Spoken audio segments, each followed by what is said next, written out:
Survivor of incest and closed adoption confronts biological daughter's persistent attempts at reconnection despite repeated rejections. I don't know if this is the right place, but I've exhausted other means of support.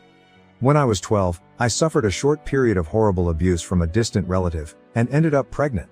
My religious parents were adamant about choosing life, while maintaining their crystal clear image in the community, and I was sent to live with my grandmother for my 7th grade year. I ended up giving birth a few weeks after my 13th birthday, and immediately handed the child over to her adoptive parents, who at the time seemed like wonderful people. The only people who even knew of my pregnancy in my life, aside from authorities and medical personnel, were my parents, my grandmother, one of my brothers, and my therapist. My husband is also aware. I'm now 32, I have been married to the man of my dreams for 2 years and pregnant with what will be our first children together. Lucked out with twins, as we require IVF to conceive. It took me the rest of my childhood and the better part of my 20s to get over what happened to me. I finally was able to heal, put it past me, and now for the past 5 years or so I'm able to go months at a time without thinking about it. I had a closed adoption. I made it clear to the adoptive parents I wanted absolutely no contact whatsoever, and I never held the baby I gave away, something I do not regret to this day. I have avoided ever having social media, partially to avoid being found. In the beginning of September, I received a phone call from a PI letting me know my biological daughter wanted to meet me and had hired him to track me down. I immediately made it clear I have no interest in contact, and to please leave me alone. By the end of November I had received multiple phone calls and letters from my biological daughter, begging me to meet her. I wrote her a letter in return, telling her I'm happy she's had a great life, but that I have no interest in contact. I made it clear, I will not stop her at all from reaching out to extended family. I won't be mad if she outs me as her biological mother, and pursues a relationship with my relatives. She did reach out to my brother, who immediately blocked her on Facebook. I would prefer she didn't, but I don't think it's my place to keep her from doing so. On Tuesday, she showed up at my front door while I was at work. My husband answered, and immediately told her to please leave, or he would have to call the police. I don't know what to do. I don't know how to explain to her in any other way, that I do not want to meet her. I also don't want to be cruel. I don't view her as my daughter, as horrible as that sounds. I do wish her the best, but I have built a life I'm finally comfortable with. I don't want her to be part of it. If there is any insight any adoptees could provide on how I could explain this to her without having to just be brutally honest and also sparing her feelings. Or birth moms, who have gone through a similar thing. Relevant comments. Comment 1, comment deleted by user OP. I ended up writing her another letter, explaining how she was conceived, how many years it took for me to finally feel like a human being again, and how my unwillingness to meet her has nothing to do with her personally, and everything to do with needing to preserve my own mental health. I asked that she please leave me and the one brother she reached out to alone. I again stressed, I would not stop her from reaching out to extended family, and I included a packet of information about our family medical history and some watercolor pictures that my grandmother and I made together when I was pregnant with her. Comment 2. Question. Did her adoptive parents know about the circumstances of her conception? OP. Her parents were made aware by my parents about details surrounding her conception before the adoption took place. Comment 3. While I don't condone her behavior, do try to understand what forces would drive someone to behave that way. What you and your husband are doing is, to put it very bluntly, a cruelty. It's understandable, but no less cruel. It makes sense that you don't view her as your daughter. But it also makes sense that she might seek to know who she is by knowing you. As an adopted kid growing up, I wondered endlessly about who I was, and I felt like the only way to get a sense of it was to track down biological relatives. Which I did do, and, funny enough, I experienced a little bit of what you described doing to her. It more or less worked out for me. She's a 19-year-old woman who just wants to know who she is. It actually may be healing for you also to erase the trauma of what you went through at 13, and giving up the child then, by replacing it with this new person, whom you may find you relate to as a peer, rather than your child. You may see her more as a younger sister, and that may actually be a great relationship for the two of you. The best situation I could see happening would be for you to welcome her interest, and accept her as a legitimate part of your life and family, for you and your husband to get over your resistance to the fact that she exists. I know my own birth mother's husband had to deal with this to a degree. Resisting her will actually just make things more unpleasant and have them linger, like the second shoe that never drops. While dropping the resistance may be the most peaceful path to her leaving on her own, or better yet, co-creating the kind of relationship that works for everyone involved. Obviously, as an adopted kid, I'm going to advocate for other adopted kids getting whatever they can to gain some closure about their own adoption experience. Adoption is, itself, traumatic. And it echoes throughout life. I think it would do both of you a world of good to hop on a phone together and for you to explain what your resistance is about. OP. Nothing will erase the trauma I went through at 12 and 13 years old. In the span of a little over a year, I went from a little girl who still played with Barbies, to being forced to go through the extremely traumatic birth of an unwanted child. She is welcome to be a part of the lives and family of my extended family. Someday when my own children are grown, they are free to know and love her. For my own life, I choose not to have her as part of it. As painful as it is, she is a physical reminder of the worst events that have ever happened to myself and my brother. Telling me it may be healing for me or erase my abuse, to get to know her is, in a way, condescending. At no point did I attempt to make a claim that I know her trauma, nor will I ever trivialize it. I will never know the loss she feels, or the pain and unique trauma that comes along with being an adoptee. I won't claim to know what's best for her to heal, or any other person. I wish her nothing but the best, but I won't be hopping on the phone with her anytime soon. I won't pretend to know your trauma, don't pretend to know mine. I wish you and your family happiness and health. Adoption is challenging, and it seems often tragic for many parties involved. Comment 3. Threatening to have your daughter arrested because she wants to meet you seems a bit excessive. OP. A woman who is a stranger to my husband, showed up at our front door, demanding to see his wife, me, in the middle of a pandemic, while I am 26 weeks pregnant with our first children. She was shouting demanding to see me and he calmly told her to leave or he would get the police involved. I don't think he acted out of line, or in excess. Comment 4. You didn't say that in your original post. All you wrote was, on Tuesday, she showed up at my front door while I was at work. My husband answered, and immediately told her to please leave or he would have to call the police. OP. At the time, it didn't seem necessary to say. She, a stranger, that I expressed I did not want any contact with, presumably drove across state lines to come to my home, while I am knowingly pregnant during a pandemic to see me. I am sympathetic to everything she's going through, but it was extremely unsettling for my husband, and I don't blame him at all. He's understandably protective of me. Comment 5. It's unsettling to see so many people refer to this 19-year-old girl as some malicious woman, including OP. She's a child and she is acting like one. OP. At no point did I make her out to be a malicious woman. She is definitely young, and I understand that that is part of where her lack of impulse control comes from. I have given her as much of an explanation as I'm willing to. I hope that she finds peace and closure in whatever it is she is looking for. Now that I have made her aware of the details surrounding her conception, I hope she can understand better why I make the choices I am making. I am someone who places a lot of value in having my space and boundaries respected. I don't feel I owe her anything. I was a child myself when she was born, and we are both victims of the same man who forced us into this situation. I do not view her as my daughter, and I do not view myself as her mother. I think we are two people biologically tied as parent and offspring, and tied by a series of extremely traumatic events that we had no choices in. I did not feel familial kinship for her while I was forced to keep an unwanted pregnancy, and I did not feel familial kinship for her when I was forced through a traumatic birth, and to be brutally honest, I do not feel familial kinship towards her now. I wish her well, and I hope she finds peace, but I do not feel in any way a parent to her. I don't know her trauma and will never know her trauma, in the same ways that she will never know mine. I don't think she has malicious intent. Comment 6. Yes, you did. But when confronted about that, several times, simply deny the misconstruction of the poor girl. OP. I have empathy for her. To a point. We all have the right to our boundaries being respected. Update. TLDR. When I was 13, I gave birth after being forced to go through a pregnancy that resulted from incest rape. The child was adopted through a closed adoption. After she initiated contact, sought a reunion, I declined wanting contact, and she has now shown up at my home twice. I reluctantly agreed to a phone call with said young woman today, and I know without a doubt that she is entirely unwelcome in my life.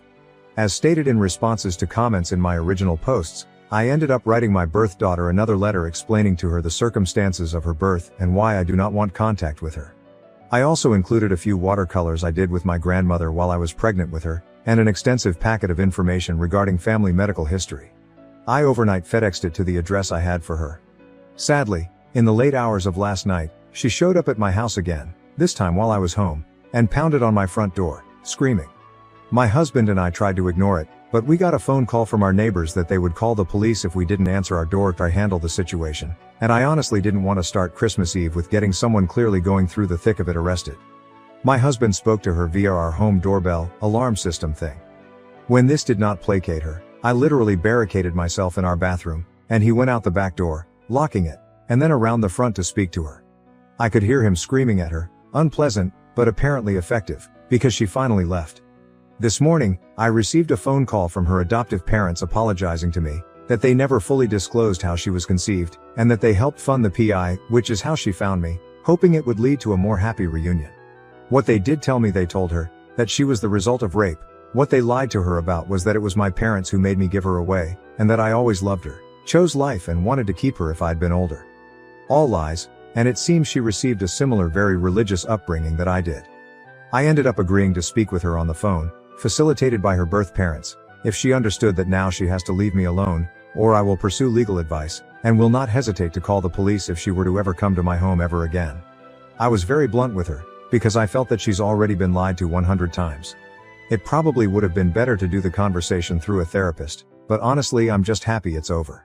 She asked me if I loved her as her daughter, the way I love the children I'm pregnant with. I told I have love for her as a human being, but that I would not lie and say I felt like a mother to her. That she's only 5 years younger than my own husband, and that I don't love her in any maternal way, but I do love her as my sister in humanity. She asked me if I wish I had an abortion. I said that at the time, I wanted an abortion. That the trauma I felt would have been significantly reduced if I were allowed to terminate the pregnancy forced upon me by my rapist. I also said I wouldn't go back and change what happened now, because she already exists, and I would never wish away her existence. She asked me about my faith and if I am still a very conservative religious background, that I guess she shares. I told her no, that I am not even a Christian. She asked me about my political beliefs and if I support murdering babies. I said I'm 100% pro-choice, that I'm a socialist and an anti-capitalist, but that I don't think being conservative makes you a bad person. Not really related, but I felt the need to say it. We talked about other things for a bit, mostly her asking me, because if I'm being honest, I don't really care to ask her anything about herself. She asked me if I forgave her birth father, and if I ever spoke to him, and if I would ever consider visiting him with her. I told her that I will never forgive him. That I don't ascribe to Christian ideas of having to forgive. When pressed further about information related to him, I told her to ask my parents for any further information, and take the time to read the second letter I wrote her. I provided her mother with contact information for my own parents. I'm hoping to close this chapter of my life. I can't imagine speaking with me gave her much peace, but I hope she's satisfied. My husband and I are now considering moving so that she can't find us again. I don't feel any better having spoken with her. If anything, I'm reassured about choosing never to see her in person. She seems like a broken person, and I hope she finds her own healing, but I do not want her as part of my life. She seems like the kind of person I wouldn't get along with, and would never respect boundaries. I get that she has so much trauma of her own, and I hope she is able to leave the religious community she belongs to, unless she's happy there. I don't feel guilty that her life wasn't everything it could have been. I do feel sympathy that she obviously has been raised in a similar toxic religious household. I am glad this is over. I've disconnected my landline, and am changing my cell phone number. I am going to restart therapy at the beginning of next year, and if she ever shows up at my home again, I will be calling the police. Relevant comments. Comment 1. You did everything possible to help her while still keeping that boundary clear. I applaud you for that. I know this was very distributive to your life and she had no right to it and obviously crossed the line multiple times. It makes a lot more sense now hearing about the involvement of the adoptive parents and how they have hurt the situation.